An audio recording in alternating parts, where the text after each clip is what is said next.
Glória a Deus. A paz do Senhor, meus irmãos, minhas irmãs. Para nós é motivo de muita alegria estarmos aqui. Como a Mayara disse, nós trabalhamos juntos, num projeto que é o Clamando Vida para o Brasil. Quando fizeram esse convite para a gente, foi muita alegria e eu me senti muito honrado em estar aqui nesta noite junto com vocês. E deixa eu me apresentar, Eu vi que aqui o pessoal se apresenta de uma maneira muito chique. Eu vou tentar imitar vocês, posso? Podemos tentar imitar vocês? Então, gente, quem vos fala é o Samuel da Lígia. E eu sou a Lígia do Samuel. E nós somos casados para sempre. Não, calma aí, não? amor. Nós estamos casados. Isso, vai fazer 17 anos. Há quantos dias? Pelo amor de Deus, aí eu tenho que pegar uma aula com meu amigo ali. Ó. Dificultou pra caramba, gente. Dificultou muito a nossa apresentação. Foi. Mas olha, os dias e horas eu não sei, mas uma certeza que eu tenho é que nós somos casados para sempre. Amém, queridos? amém. Mas mesmo assim eu vou pegar uma aula com o senhor, tá? Se o senhor me permitir. Somos pais de 3 filhos. Dos que subiram aqui, a gente está na frente. Somos pais de 3. Somos pais de 3. Laura, Benjamin, e Pérola. 8, 6 e 4 anos. Isso aí. Amém, queridos? Ah, é? Calma, a gente está aprendendo. Olha, tem que fazer um curso. Só para apresentação. Amém. Glória a Deus. Queridos, fiquem tranquilos que nós não viemos aqui nesta noite falar sobre toalha molhada em cima da cama. Nós também não viemos falar aqui como apertar o tubo da pasta de dente. Nós não viemos falar aqui sobre essas coisas, porque eu sei que isso vocês já aprenderam no Casados para Sempre. Afinal de contas, nós estamos numa igreja hoje, e vocês me permitam falar isso, que é referência no curso Casados para Sempre no nosso bairro. O meu pastor, eu aproveito para dizer que ele manda um abraço para essa igreja, para o pastor Cláudio. Transmitam, por favor, esse abraço aos pastores dessa casa. E o meu pastor, quando nós fomos implantar o Casados para Sempre na nossa igreja, o pastor Cláudio foi um dos tutores desse trabalho. Então, eu fico muito tranquilo aqui nesta noite que eu não preciso falar sobre isso. Mas nós trouxemos algo da parte do Senhor para ministrar nas nossas vidas nesta noite. Amém? E eu queria entregar para vocês nesta noite, a Lígia também gostaria de entregar para você, aquilo que Deus ministrou em nossos corações. Amém? E eu queria te pedir nesta noite que você abrisse a sua Bíblia no livro de Gênesis. É um livro muito fácil de achar, não é verdade? Eu queria que você abrisse lá em Gênesis, capítulo 3. E nós vamos ler alguns versículos nesta noite. E depois você vai abrir a sua Bíblia, se você quiser deixar marcado aí, em Mateus. Mateus também nós vamos ler no capítulo 1. E nós vamos ler a partir do verso 18. Quem achou Gênesis aí? Amém? Esse é tranquilo, né? Antes de nós lermos, eu queria combinar algo com a igreja. Eu e a Lígia, nós não gostamos de pregar sozinhos. Então eu queria pedir essa ajuda a vocês, que vocês nos ajudassem a pregar nesta noite. Nós podemos combinar dessa forma? Amém. Podemos combinar dessa forma? Glória a Deus. As mulheres digam amém. Agora os homens digam amém. Agora eu estou me sentindo em casa. Então, por favor, me ajudem a pregar nesta noite e ajude a Lígia a pregar nesta noite. Amém? Glória a Deus. Então vamos lá, em Gênesis capítulo 3, versículo 1, a partir do versículo 1 diz assim: Ora, a serpente era o mais astuto de todos os animais selvagens que o Senhor Deus tinha feito. E ela perguntou à mulher: Foi isso mesmo que Deus disse? Não comam de nenhum fruto das árvores do jardim? Respondeu a mulher à serpente: Podemos comer do fruto das árvores do jardim, mas Deus disse: não comam do fruto da árvore que está no meio do jardim, nem toquem nele, do contrário, vocês morrerão. Disse a serpente à mulher: certamente não morrerão. Deus sabe que no dia em que dele comerem, seus olhos se abrirão, e vocês, como Deus, serão conhecedores do bem e do mal. Quando a mulher viu que a árvore parecia agradável ao paladar, era atraente aos olhos e, além disso, desejável para ela se obter o discernimento, tomou do seu fruto, comeu e deu ao seu marido, que comeu também. Agora nós vamos lá em Mateus, no capítulo 1. Porque ele salvará o seu povo dos seus pecados. Tudo isso aconteceu para que se cumprisse o que o Senhor dissera pelo profeta: a virgem ficará grávida e dará à luz a um filho e o chamarão de Emanuel, que significa Deus conosco. Queridos, acabamos de ler nesta noite 2 textos que falam de 2 inícios. Texto que eu particularmente eu acho top demais, se me permite usar essa expressão. E eu queria te pedir uma permissão nesta noite, que você me autorizasse eu a remontar um cenário aqui nesta noite. Vocês me autorizam? Olha o que nós combinamos, gente. É sim ou não? Vocês me autorizam? Sim. Glória a Deus. Queridos, aperte a mão dessa pessoa linda que está do teu lado, que é o teu esposo, a tua esposa, teu namorado, a tua namorada, e fala com ele assim, ó: nós vamos agora voltar lá no passado. Deixa eu te dizer uma coisa. Texto de Gênesis, nós lemos o capítulo 3, no verso 2, ele vai nos explicar, vai nos mostrar, e o texto ele é muito auto-aplicativo, explicativo, melhor dizendo. Ele vai nos mostrar que Adão está lá no bem bom, né? Adão foi criado, Adão foi formado, e Adão está lá, cumprindo algumas funções e recebendo algumas instruções da parte de Deus.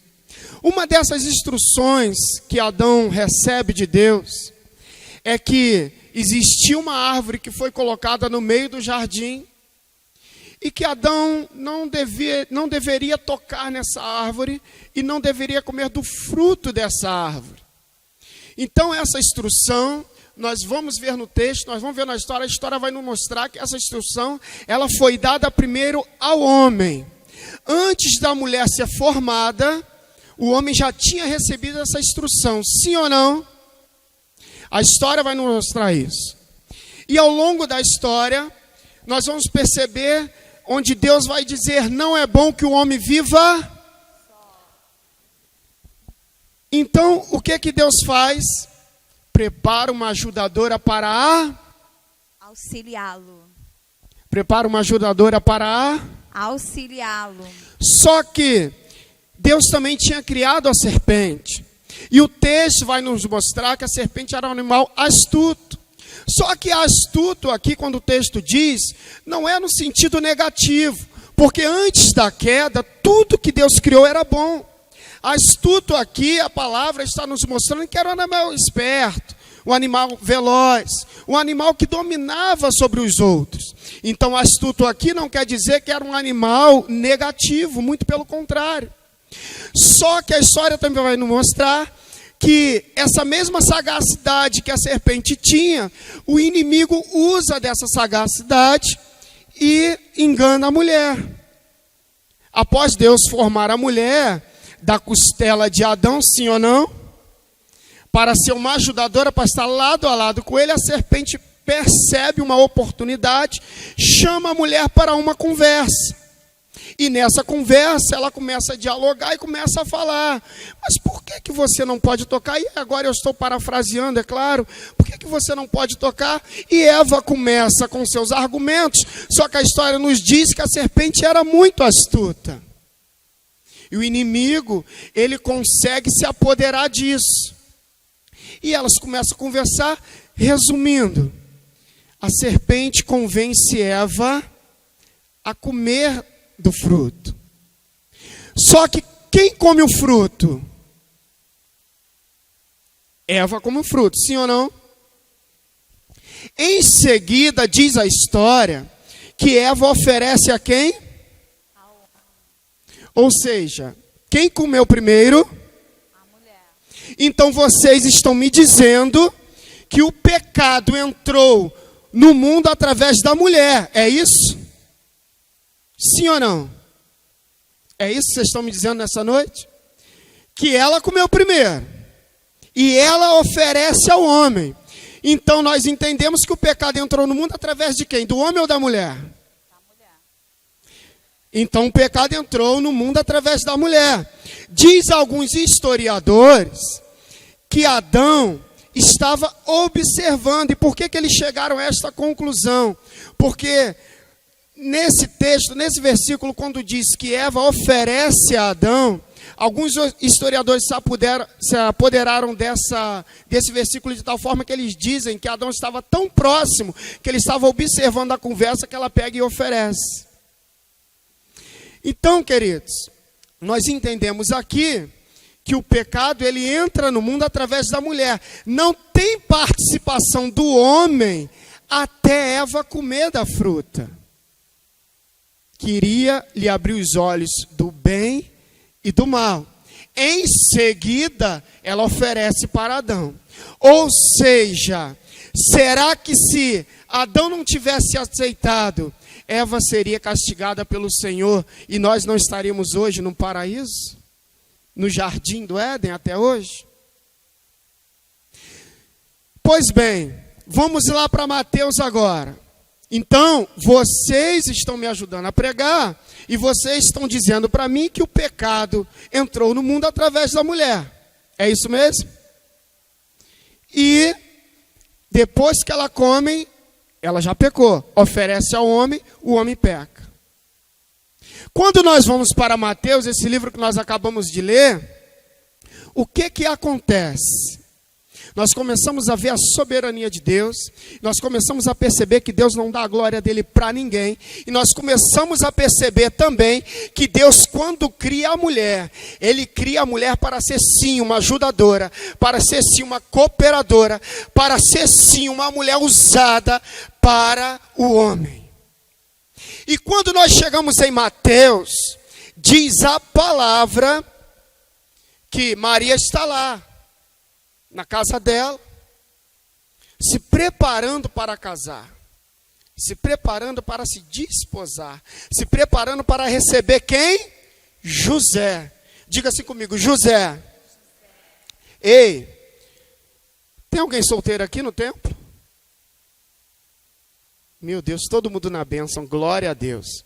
Então vocês mulheres, quando vocês estavam, naquela semana de casar, assim como estava Maria, como que fica a expectativa das mulheres? Eu não sei, eu sei a do homem. Mas vamos imaginar que eu sei, Eu imagino que vocês ficam, naquela coisa, ansiedade junta com alegria, e meu vestido, e a minha roupa, e como é que vai ser, e o bolo, meu Deus, tem que dar tudo certo. Assim estava Maria. Eu vou casar. Só que aparece um anjo para Maria, e diz a história, diz a Bíblia que Maria fica grávida pelo Espírito Santo. Aí vamos lá. Maria ficou grávida através de quem? Espírito Santo. Teve participação do homem? Não. Ei, vem comigo. Então vocês estão dizendo que Maria ficou grávida e não teve participação do homem? Não. É isso? Sim ou não? Sim. Eva pecou, teve participação do homem? Maria ficou grávida, teve participação do homem? Queridos, Deus não dá a glória dele para ninguém. Deus cria a mulher para ser uma ajudadora, não uma pecadora. O pecado entra no mundo através de uma mulher. Só que a redenção da humanidade. A redenção da humanidade. Deus olha para o inferno e diz assim: demônio, eu vou te mostrar para que eu criei a mulher. Não vai ter participação de homem. Ela vai gerar o Cristo. Ela vai gerar o Messias. E não vai ter a participação de José. Porque foi para isso que eu criei a mulher. Para ser uma ajudadora da humanidade. Eu criei a mulher não para ser cauda, mas para ser cabeça ao lado do homem. Através de Maria, eu vou gerar o Redentor.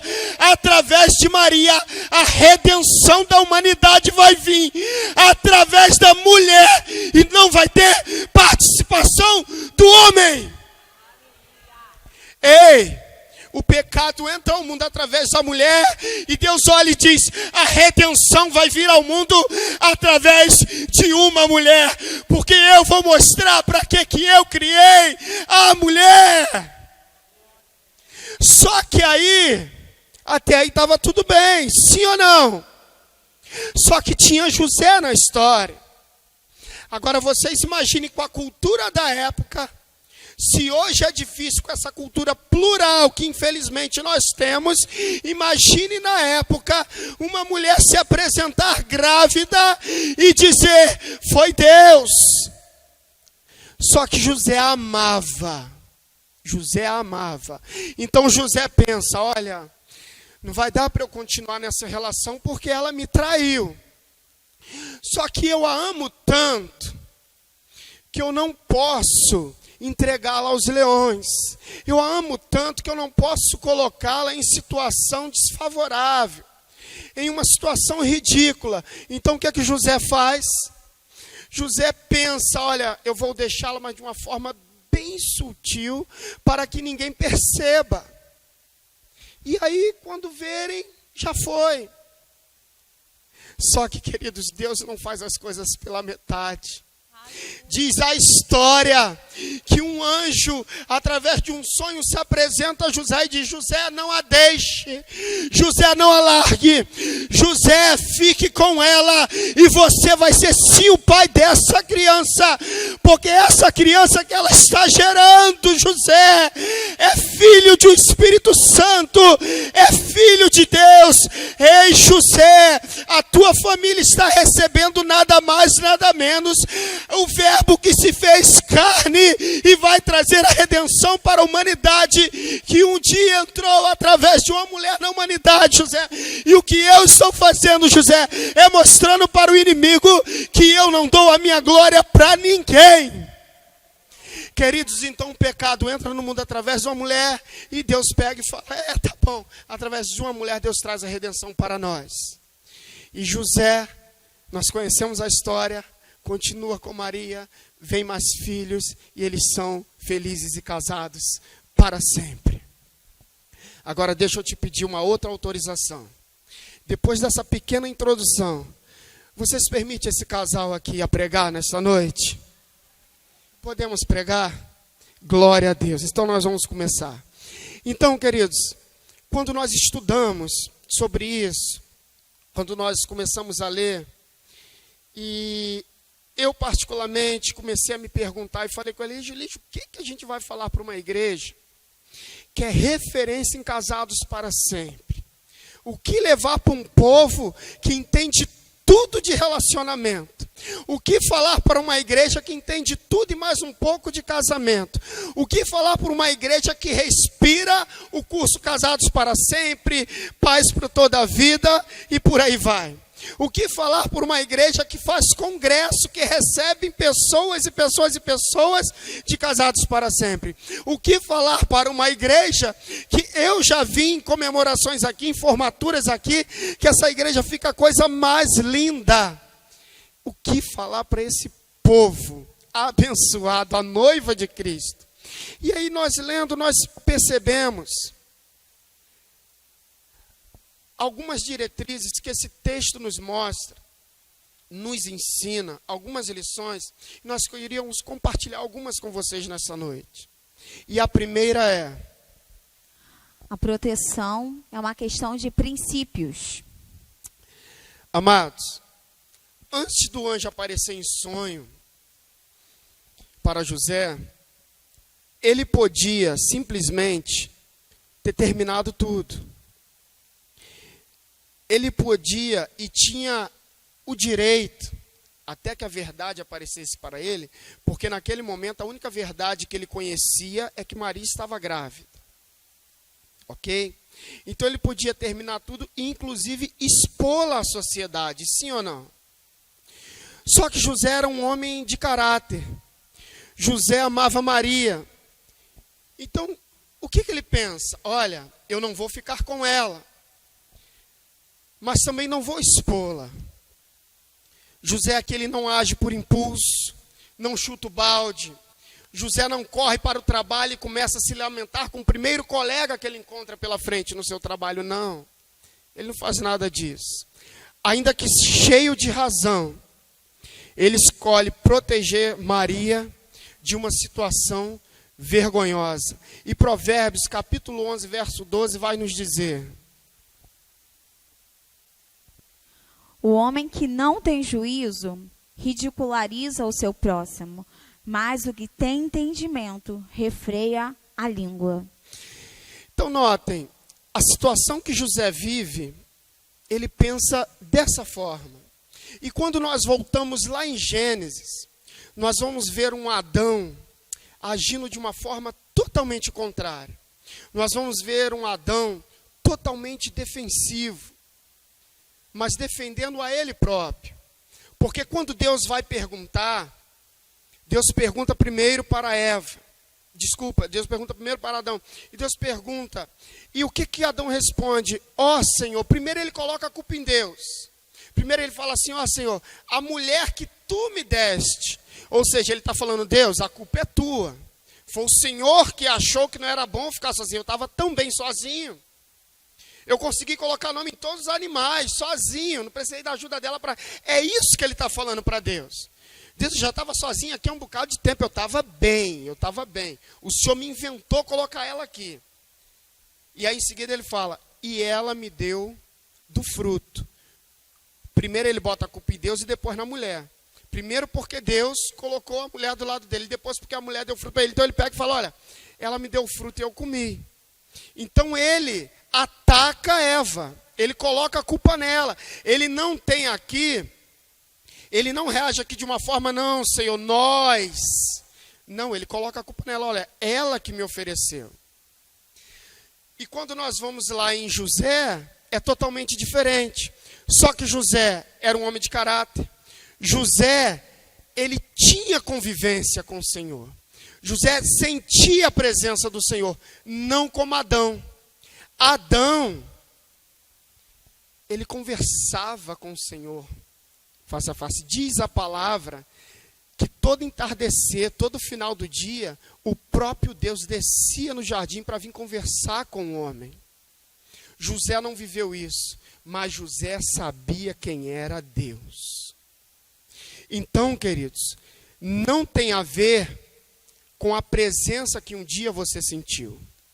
Não tem a ver com o toque que um dia você sentiu. Não tem a ver com a conversa que um dia você teve com Deus. Que Adão teve tudo isso. Mas tem a ver com o que você faz para manter a presença. Tem a ver com o que você faz para continuar conversando. Tem a ver com o que você está fazendo no seu dia a dia para continuar orando a Deus. Tem a ver com o que você faz no seu dia a dia para continuar sentindo a presença dele no teu casamento, no teu relacionamento, na tua casa. Então não tem a ver que um dia você sentiu, tem a ver com o que você faz para sentir a presença todos os dias. Obed-edom, certa vez, teve a arca na sua casa por 3 meses, só que depois de 3 meses ele abriu mão da presença. Diz a palavra que durante os 3 meses ele foi muito abençoado em todas as áreas da sua vida, só que depois de 3 meses a arca foi embora e a presença foi embora. Ei, quanto tempo você quer ter a presença de Deus no teu relacionamento? Quem é você nesta noite, Obed-edom? Ou você é Davi que foi lá e pegou a arca e levou? separa o tempo para ficar o tempo todo, a presença de Deus naquele lugar.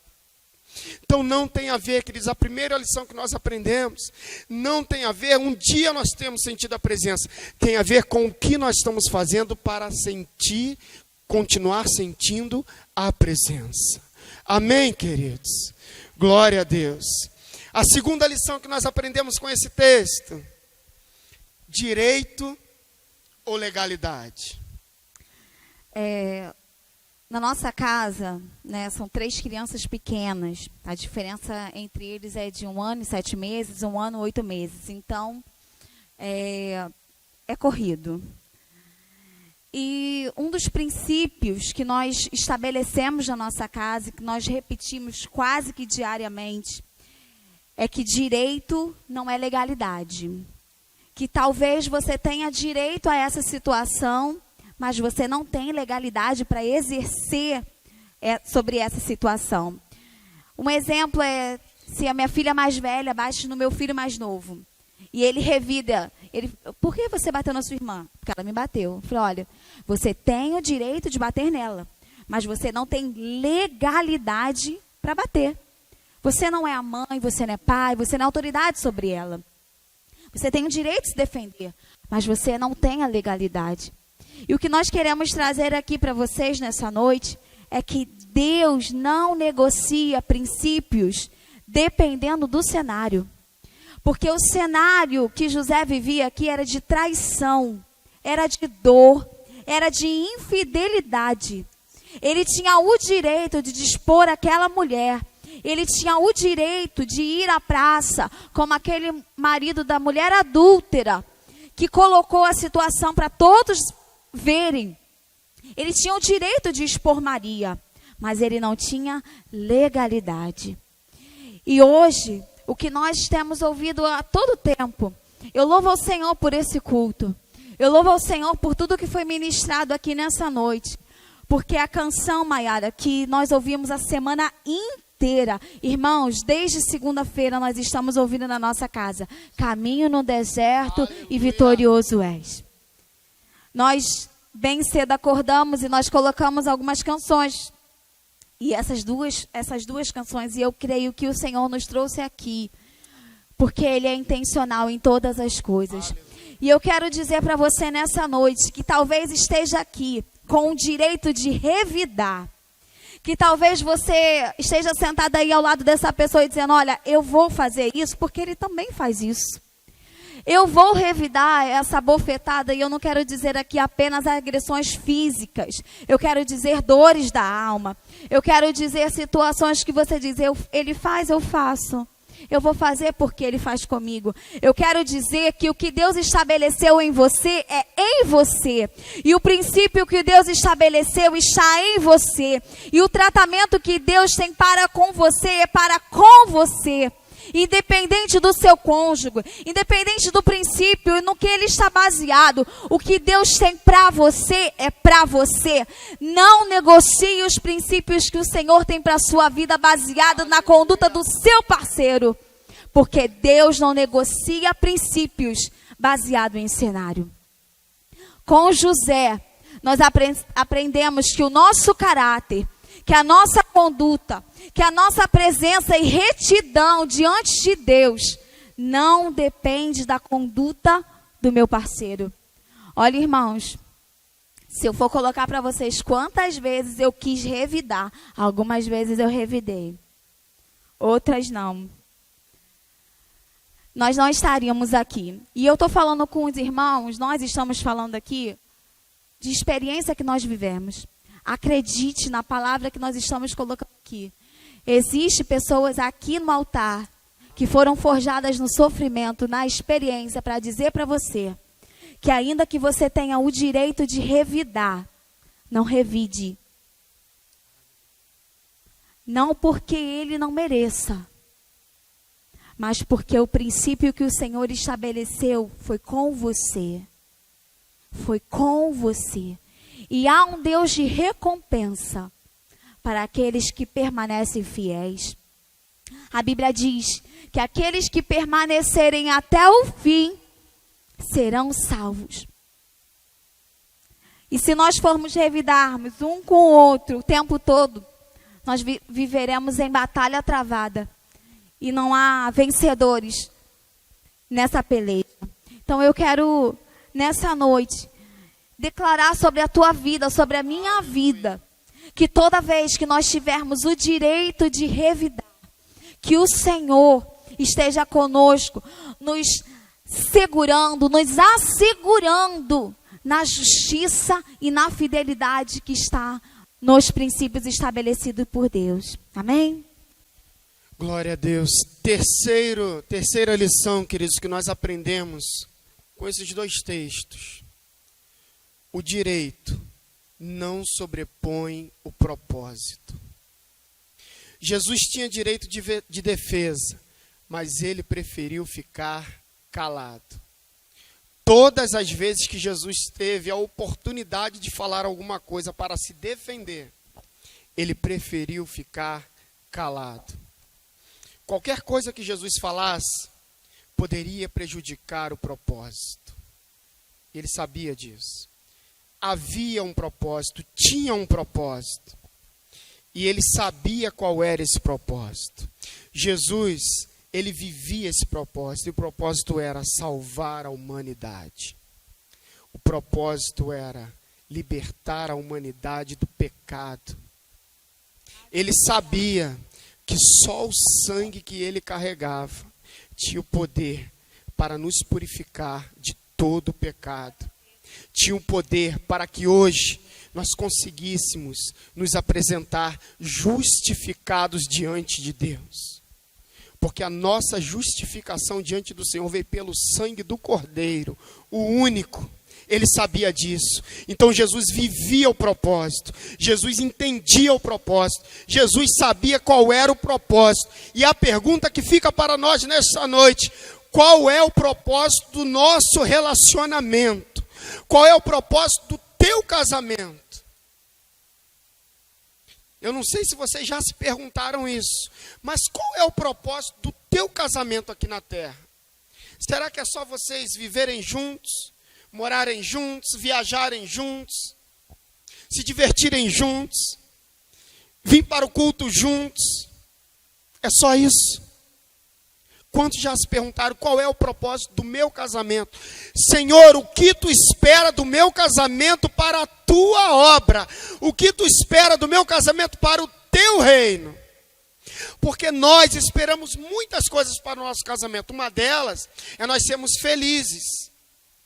Uma delas é que a felicidade o tempo todo esteja à nossa porta. Só que quando nós vamos para as Escrituras, nós lemos muitas coisas, mas nenhuma promessa que nós vamos ser nessa terra felizes para sempre.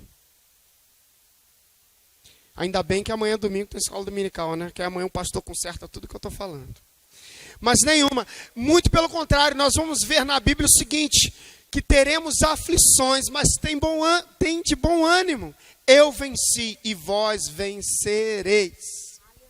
Nós vamos ver que nós temos direito ao refrigério. Então nós temos que perguntar: qual é o nosso propósito? Será que o nosso propósito não é sermos espelho para alguém? Será que o nosso propósito não é sermos espelho para algum casal?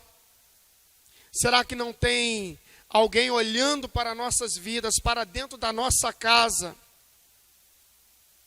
Será que não tem alguém perguntando neste momento sobre nós para alguém? Será que Deus não está falando com alguém neste momento, assim como Ele falou com o inimigo de nossas almas? Tem visto tu, meu servo Jó? Será que Deus não está falando: ei, tem visto tu, Maiara e Rômulo? Tem visto como eles têm se comportado? Tem visto como eles são como casal?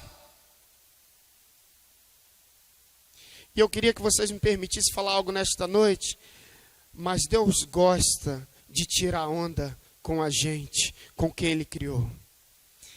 Ele fez isso com Jó. Ele vira e fala: ei, tem visto tu, meu servo Jó, homem íntegro, fiel? E vocês já se perguntaram, se o Senhor for fazer essa pergunta para alguém, o que esse alguém vai responder para Deus sobre nós como casal, sobre nós como família? Então nós não podemos perder o propósito de nós como famílias aqui nessa terra, meus irmãos. Nós temos que ter o propósito muito vivo, e o propósito ele é reino. O propósito ele é ganhar almas. O propósito é ganhar famílias. O propósito é, no próximo culto, eu vou levar um casal. O propósito é, no próximo culto, eu vou convidar alguém. No próximo culto, eu vou levar o meu vizinho da direita. No próximo culto, eu vou levar o meu vizinho da esquerda. No próximo culto, eu vou levar o vizinho da frente. Mas no próximo culto, eu vou levar alguém para ouvir a palavra, para ser ministrado. Esse é o nosso propósito. O nosso encontro foi bem casual. Nós nos conhecemos dentro do ônibus. Caxias, Bom Pastor. Misericórdia. Irmãos, naquela época, como eu posso dizer, eu não precisava passar pó nem maquiagem, porque ali em Santa Teresa, quando aquele Caxias vinha, subiu uma nuvem, mas não era uma nuvem de glória. Era uma poeirada, um calor, duas, três... Quem é dessa época aqui, gente? Oh, glória. Amém. Nós vencemos. E eram 2, 3 filas, né, irmãos? E nós nos conhecemos nesse cenário ali. Eu em pé, ele sentado. E ele quis pegar minha bolsa. Eu pensei, por que esse homem, em vez de pegar minha bolsa, não me dá o lugar para sentar? Não é assim, mas, né, amém, gente? Também não é assim. Amém. Glória. Ele pegou minha bolsa, eu falei, tá leve. Se você quiser segurar, segura. E dali foi uma história muito inusitada. Porque quando nós descemos do ônibus, eu já tinha falado para ele que eu era da igreja. E ele falou para mim que era de uma tal igreja. Para deixar bem claro. Porque, irmãos, eu particularmente estava vindo de um noivado frustrado. Um noivado que a minha mãe mandou eu terminar. E foi um noivado com muitas dores. Com agressões. E... eu estava muito machucada, muito ferida. E quando eu conheci o Samuel, eu estranhei, porque eu estava acostumada a viver em meio às dores. Então, algumas atitudes dele... Ela não tinha conhecido José ainda. Deus, continua falando em nosso meio, Pai. E aí, eu estranhava, porque havia muitas dores. Sabe aquela canção que diz... eu não vou saber cantar igual Maiara, mas a igreja, peça ao Senhor que unge seus ouvidos, que diz que as nossas frustrações, a tempestade, vem o Senhor. A tempestade é você, chuva forte é você. E eu demorei muito a entender essa canção, confesso aos irmãos. Mas eu entendi que havia um propósito na minha dor. Havia propósito na minha frustração. E eu não sei como foi o teu encontro com o seu parceiro que está aí ao seu lado. Talvez foi um encontro maravilhoso, com um homem que tenha cedido lugar para você no ônibus, ao invés de apenas pegar a sua bolsa. Não foi o meu caso, mas Deus sabe, né? Talvez tenha sido um cenário lindo. Mas talvez o seu encontro tenha sido em meio à dor, como foi o meu, como foi o de Samuel. Mas o que eu quero te dizer é que Deus também tem a intenção de forjar o teu crescimento, o teu amadurecimento em meio à dor.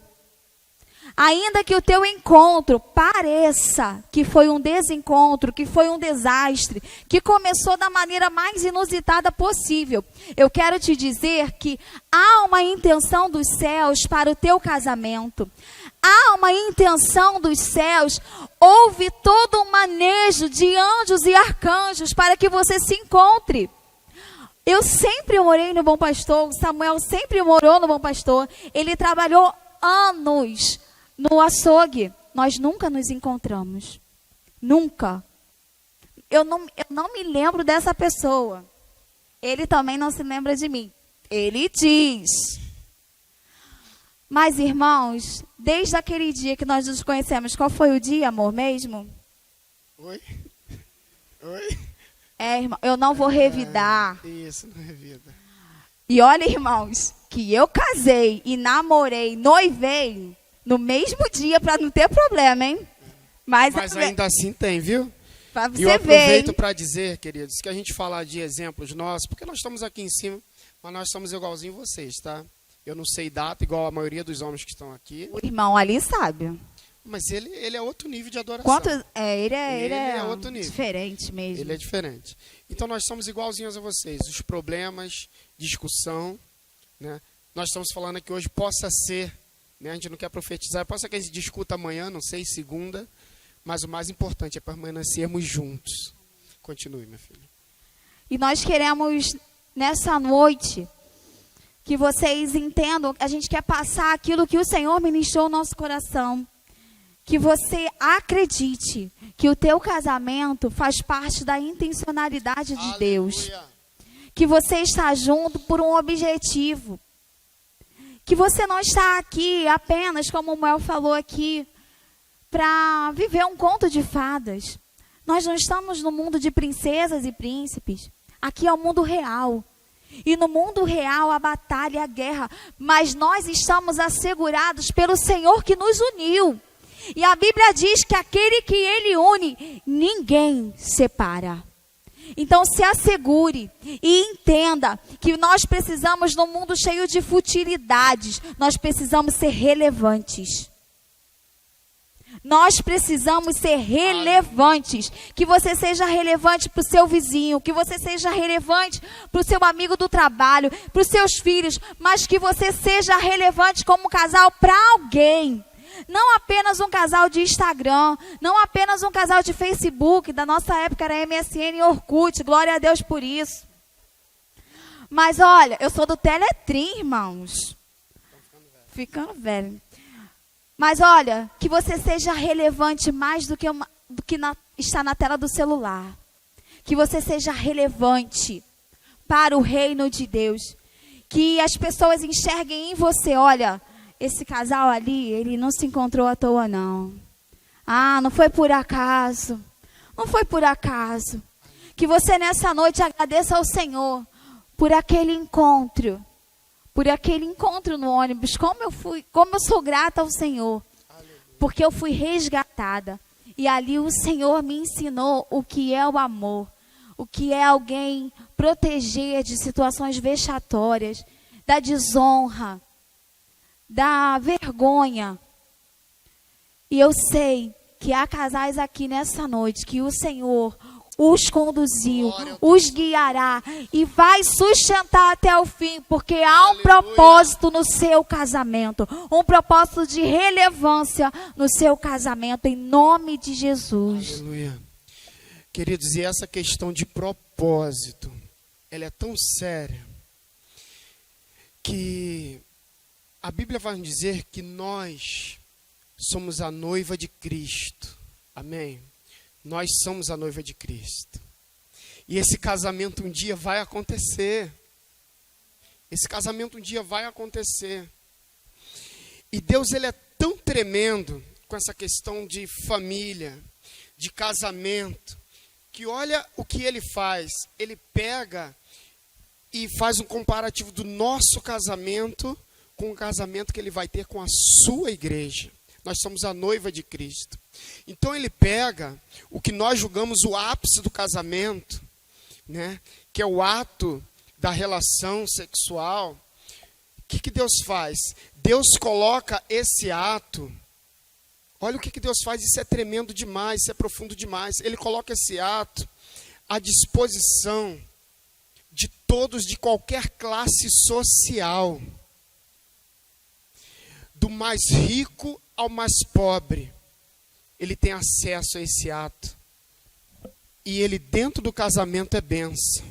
Então se você é o mais bilionário, o nome que seja, o zero que seja, à direita, você tem acesso a esse ato. Se você é um mendigo, você também tem acesso a esse ato. Isso é profundo demais, quando nós pegamos e começamos a pensar sobre isso. E Deus pega e fala, vocês são a minha noiva. E é a pergunta que Deus está fazendo para nós nesta noite: como estão os nossos vestidos de noiva de Cristo?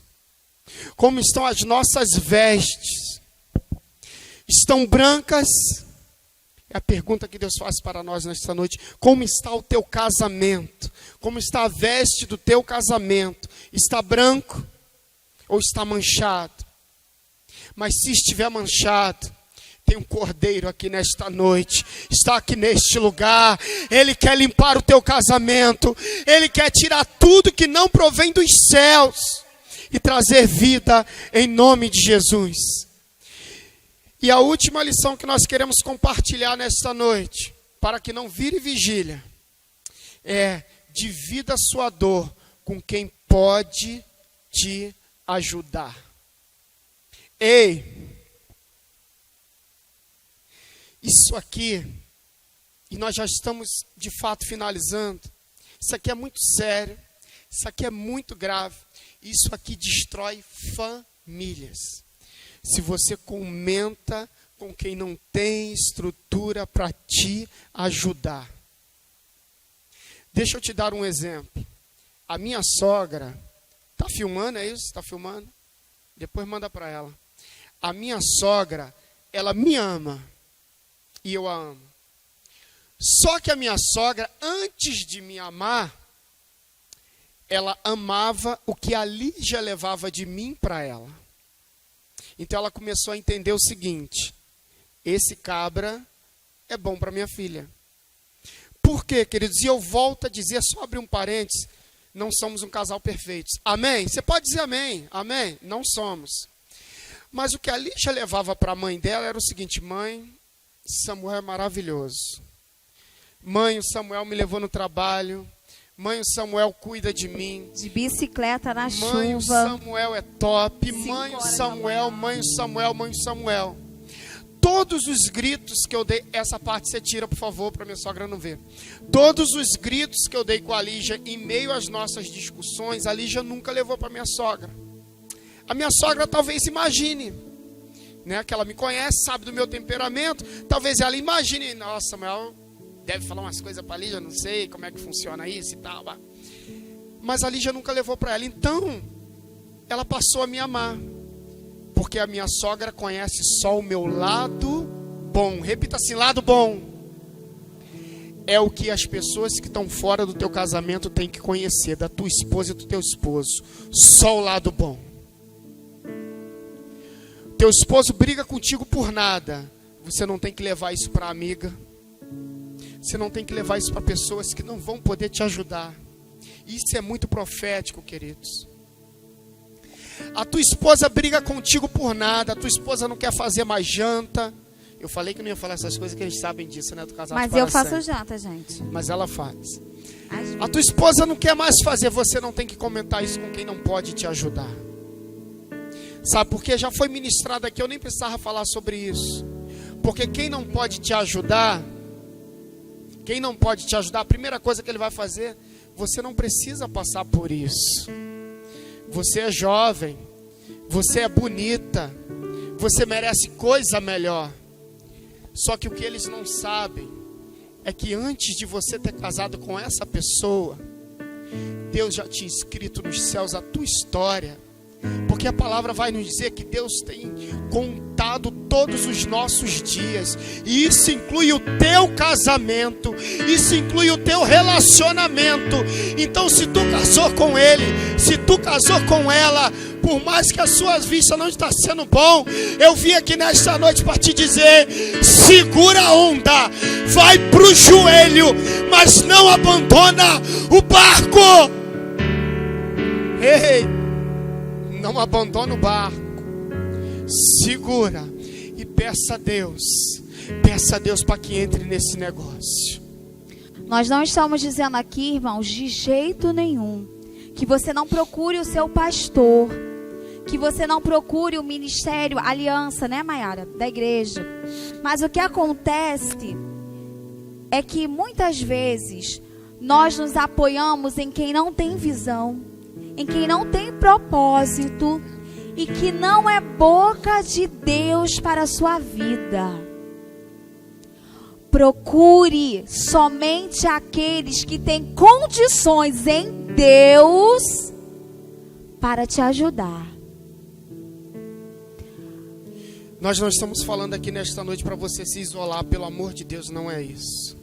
Nós estamos falando para você procurar pessoas que podem te ajudar, que vão somar com você, que torce por você, sabe, que coloca você para cima, que fala, não, essa situação vai mudar, eu tô contigo, nós vamos orar, eu vou falar com meu esposo para procurar ele, eu vou falar com a minha esposa para procurar ela, olha, nós vamos te ajudar em oração, olha, nós vamos entrar em propósito, eu vou orar contigo nas madrugadas, olha, eu vou jejuar pela tua vida, pelo teu casamento. São essas pessoas que você tem que procurar.